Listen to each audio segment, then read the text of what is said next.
about the relationship to the kind of more institutional Saturday Night Live or that kind of late night programming? Is that something you write about? And there was also an LA version that was on for a while that was actually a lot more interesting. I watched clips of that with Andy Kaufman, and that's kind of more of a guerrilla TV, but mainstream. They sort of consider themselves as like the hip version of the Tonight Show. They're also appropriating television's past. There's a show by Hugh Hefner that was a party show.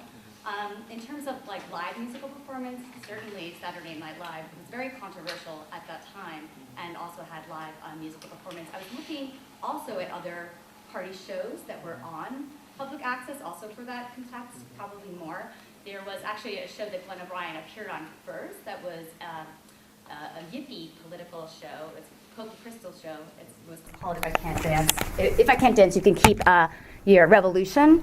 So, I think there's certainly a relationship to what was going on public access. And I think to Saturday Night Live, a lot of the musical performance type shows they had recorded performances and there was a lot of lip syncing. So the show was very much improvisational and process oriented, and it wasn't really sketch based like a Saturday Night Live, but certainly I would say more controversial. And they were also all hanging out together at the same nightclubs like AM, PM, or something like that John Belushi was hanging out at. I hope that answers some of your question. Yes. I have a question for Jeremiah. Could you speak up a little bit? I have a question for Jeremiah. I really enjoyed your slides, by the way. They were pretty amazing. So I was wondering if I'd love to hear more about how you place the idea of India in the Russian imaginary, particularly in relation to the larger history of Soviet Orientalism in particular. That's a big question. Thank you for it. First of all, in Soviet policymakers, they were so incredibly ignorant about India that they were led around on tours. And for instance, Khrushchev and Bulganin's 1955 visit, that Khrushchev's recollections of it were that he would go and see whatever the Indian leaders wanted to show him, because his only knowledge, he admitted, of India came from a play about India that he had seen by a Russian. Orientalists in the Soviet Union, dating back from the imperial days, were much better informed about cultural change, and indeed in some early Bolshevik magazines on literature of the world, they had reproduced the Bhagavad Gita as early as, I believe, 1919. When Stalin was trying to develop policies towards India after Indian independence, he relied very closely on Soviet Orientalists. But that field was in chaos, in short, because so many things were changing on the world scene to provide opportunities for these Orientalists who had, by and large, never been to India. And they were rapidly going, and there were great debates over what the policies should be, what the understanding of Nehru and his policies should be, that did have massive impacts on state policy. Stalin deferred to a bunch of his academics who had suggested that Nehru, for instance, was going to be anti-socialist and going to throw in with the so-called imperialist camp. Though the dynamics of Russian Orientalism were such that these policies got overturned very quickly once Khrushchev went there and indicated very strongly that he would like to have a partnership. And this had massive impact also on the Indian side and what their receptiveness was to sort of a culture.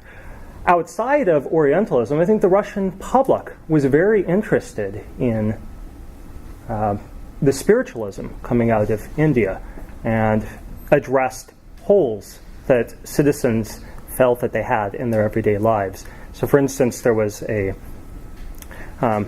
student from India in Minsk who started up in 1987 a yoga discipline that now boasts 1,500 centers across Russia. I just wanted to mention tendentiously Madame Blavatsky, who was one of the great translators of Indian religion into Western spiritual practices. She migrated to America from Russia in the 19th century. Have you heard of this? So this is a 19th century Russian Orientalism that really fuels American spiritual discovery of the East, and it kind of ties in with Roxanne's Henri Courbin to this discovery of Eastern spirituality sort of converging in this particular area by way of Western translators, Hegelians, charlatans, philosophers. It's an astute observation. I want to make one quick answer to make my answer even longer. I threw up a picture of Nehru done by Svetoslav Rerik. His brother, Yuri Rerik, was actually an Orientalist. He was invited by Khrushchev and Bulganin after this 1955 to return to the Soviet Union and head up the Indology division of the Soviet Academy of Sciences. So that family is really tied to the spiritual life of India and introducing that to Soviet audiences and Soviet Orientalism as a discipline. Other questions? Yes, Sarah. I was curious whether you had, this is on the question of the Maori architecture, whether you had other examples of this kind of collision of indigenous and colonial powers and negotiations between them. It's a really fascinating case study, and I was just wondering if there's a larger context. Yeah. So, I mean, it has a long history around the world since sort of the turn to post-colonialism in the 50s and 60s. New Zealand has a particular history. New Zealand sort of made this neoliberal turn in the late 70s and 80s, where it adopted this liberal form of multiculturalism and adopted this biculturalism as its official sort of ethos. And that spawned a lot of architecture, a lot of hybrid architecture, designed mostly by white men, meant to represent Maoriness as part of the nation. And so more recently, another part of those reforms 30 years ago was institutionalizing Maori knowledge in higher education, so leading to Maori architecture as a professional field. So now you have professional Maori architects countering what white architects have been doing with Maori images for decades, sometimes working together, sometimes not. New Zealand has an entire industry of cultural consultation on anything that might affect Maori, from sort of natural resources all the way to like cultural property. So I mean, it's in a way it condenses a much bigger sort of atmosphere in New Zealand, but it also like spreads out into everything. These things, I mean, it really brings together whole worlds in these buildings. You know, what's interesting is that Taiwan has adopted this cultural policy to differentiate itself, or the Green Party, when it was ruling Taiwan before the Kuomintang came in recently in the recent elections, adopted an Aboriginal sort of mascot to distinguish itself from the PRC. And there were lots of, and she was the welcoming figure for Taiwanese tourism, so that it was actually a non-Chinese Pacific Rim indigenous tribe that was persecuted and sort of marginalized, but provided the imagery for the new nation. Yeah. I mean, really that. Fascinating. Had I had more time, one of the things I would have said is that there's this common amongst sort of liberal-minded white architects in New Zealand is a real anxiety about the fact that the anxiety about the legacy of British colonialism in architecture, and this concern that New Zealand doesn't have any architecture that's all its own. And so part of this is a debate about whether or not Maori buildings are architecture, but it's also this idea that if you just build enough Maori images into the landscape, you can differentiate yourself from the British Empire and sort of root yourself in the Pacific. And this is happening at the same time that Maori architects want to use those same images and same techniques to differentiate themselves from the people who differentiate the nation from the British Empire, right? So, I mean, these make for incredibly generative collaborations on the one hand, but it's also incredibly, like, you know, images take on lives of their own, and they and have this way of sort of representing something that was entirely, excessive, like a giant plastic canoe. So. Other comments? questions? Well, if we, oh yes. I actually want to ask a question, a conversation between Jacob and Jeremiah, because as I was watching the two, I thought both of them had issues of sort of cultural translation going on, and I wondered if we could get some conversation among the two, especially those two, but all three of you, about the issues that you share. And Well, that's very open-ended, and so yes, would you like to comment on each other's project? No, it's great. You have 6 minutes. I think you should comment on each other's papers. That's good. Great suggestion. Go for it. Go first. I'll go for it. I mean, this is probably fairly simple, but I think one of the issues that I imagine in my own problem is this problem of too much connection between what is ostensibly two different cultures, that when you look more closely, they're actually very much intertwined and bouncing off of each other and in ways. I mean, it's easy in the way that we sort of think about like hybridity, for example, of discrete things coming together and mixing, but just as much there are already the discreteness of the two things is a result of intentionally differentiating them. Certainly, in my case, I wonder if that resonates with. Yeah, I found your presentation to be great, and there were certain things that you were able to explore, certain themes that are part of my larger project that simply due to time constraints couldn't be the focus here. For instance, conceptualizing empire and cultural imperialism and what dynamics that has. I mean, this is a major component of the Indo-Soviet relationship, in which the Soviets are trying to provide an alternative relationship of cultural sponsorship to an Asian partner without reproducing the imperialism of the past. In certain ways it works, in certain ways it doesn't work.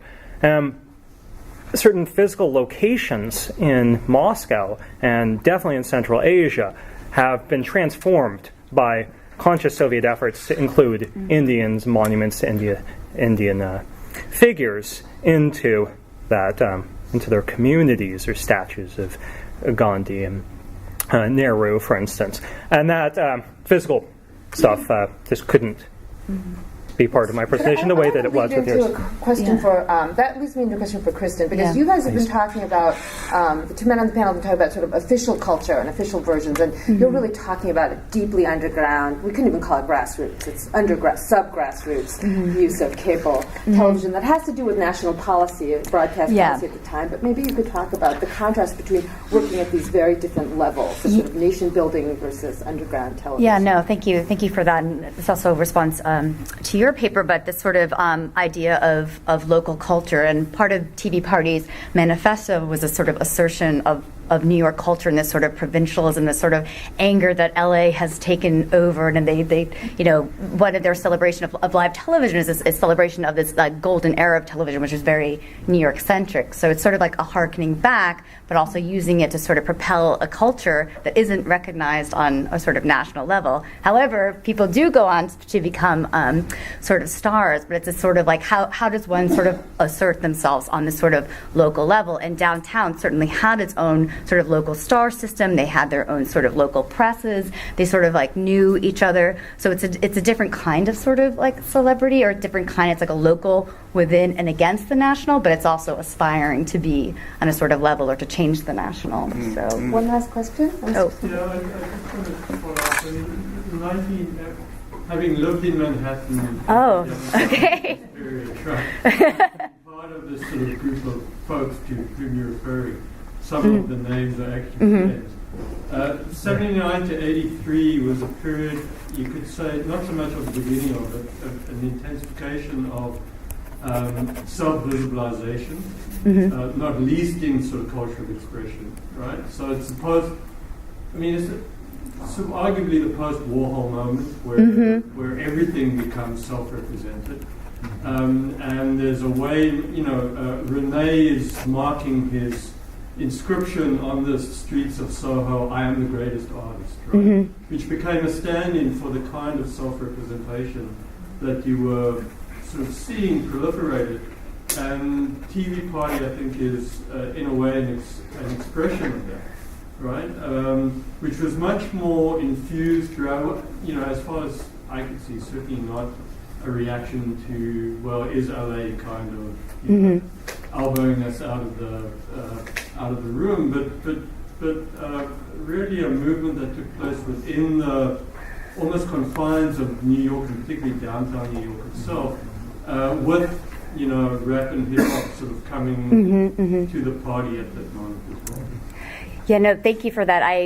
If I had maybe more minutes, I would have sort of talked about the sort of lineage of Warhol, because Glenn O'Brien at the time was writing for Interview on a beat column. Walter Setting was working as Warhol's studio assistant. Warhol was going to the Mud Club and sort of hanging out with his employees that were all sort of hanging out there. So it's sort of through my dissertation, I'm thinking about this sort of factory model and how that sort of works itself out through this time and how one sort of self-represents. But certainly the figure of Warhol, I think, hangs very heavy here. So thank you for your comment. Well, that was a great panel, great discussion. Thank you all for attending. And we have to move right along, but let's thank our panelists.